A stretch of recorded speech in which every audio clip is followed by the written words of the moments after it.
Ealing. Jason, what you got for us this week? Well, first of all, the Mini. So great news for Harry. At last, after his appalling run of bad luck with cars, he's bought one that's good news. The car's been out for about 12 months now, and the first of those cars are actually starting to be listed in Glass's Guide and Cap. And incredibly enough, the basic model, the Mini 1, which is this one, was just on £10,000 when it was new. Today, that car, as a used car, is worth £10,500. So you could run one for a year, 10,000 miles, and sell it for more than you paid for it. And make a profit, £500. I mean, that sometimes happens with expensive cars, doesn't it? Ferraris and Porsches. Yeah, but something this cheap, I mean, it just doesn't happen. That's astonishing. Think how sick I'm feeling. Should have bought a whole dozen of them. I mean, the problem is, they've just...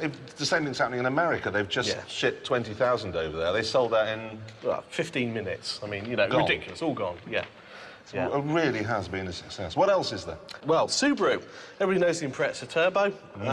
When the car first came out, it was a great-looking car, but that's the one we remember, unfortunately, the ugly bug. Well, that's the one we've got now. That's the one we've got now. Now, that car's only been out for just under 3 years, but it's been doing so badly that Subaru realised they had to change the way the thing looked. They've actually got a facelift coming out in February of next year. Which everybody knows about. Everybody knows about. The problem they've got is that they've got stacks of these, so they're going to do something about it. And what they're doing is they're taking £3 grand off the price of these cars. So how much is it now? $18,995. You can buy a brand new Subaru Turbo. Seriously, they will do that. You walk in, you just go, I want 3,000 off that. They go, certainly, sir. They've dropped it by £3 grand. That's before you do any discount, any negotiation. Well, there's still That's the most you'll pay for one, is $18,995. And then there'll be a new pretty... I mean, you could just buy that, kick it in the headlights, make it look better anyway, and then you get $18,995. That's fantastic. Good news if you want to buy a new one. They are so cheap. But the problem is that when something new drops in price, you've got to reflect that in the used car values as well. Yeah, but I haven't got a used Subaru, so why do I care? Because if you were going to buy a used Subaru, you shouldn't. You should wait for a couple of months. Wait for these to flood the market, and you'll save yourself another couple of grand on a used one. Brilliant. What else? XC90, the SUV, the new Volvo SUV. It's coming into the UK in about November time. Volvo have made a major error with this car because the car's just so good, but they're only going to make 3,500. Yeah. 3,500 for the UK for the whole year. Now, if you divide that by 220 dealers, it works out about one car per dealer per month.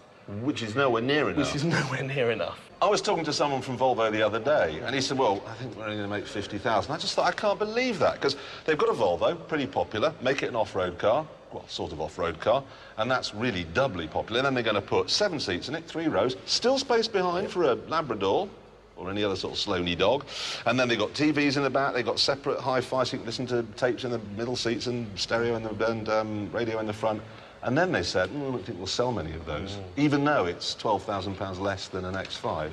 Potty. So, Harry, hang on to your Mini and buy a Volvo, and you save so much money, you can buy the Cavalier back.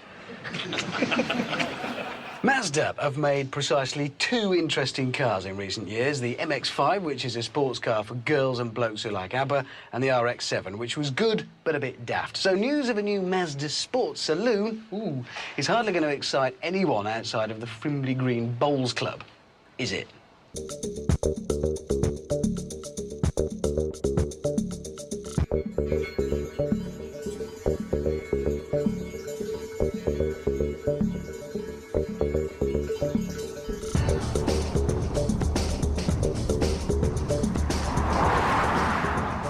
People don't buy Mazdas because they desperately want a Mazda. They buy them because, well, unfortunately for them at that particular time, it suits their needs.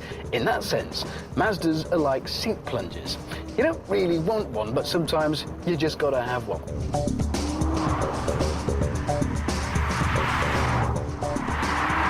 Mazdas are good cars for shy exhibitionists. You could drive one butt naked through any major town in the world, and not an eye would be batted. They're practically invisible.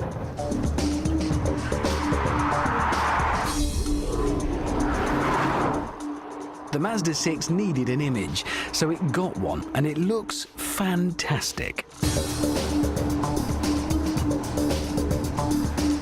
Mazda confessed quite openly to leaning over the shoulders and cribbing from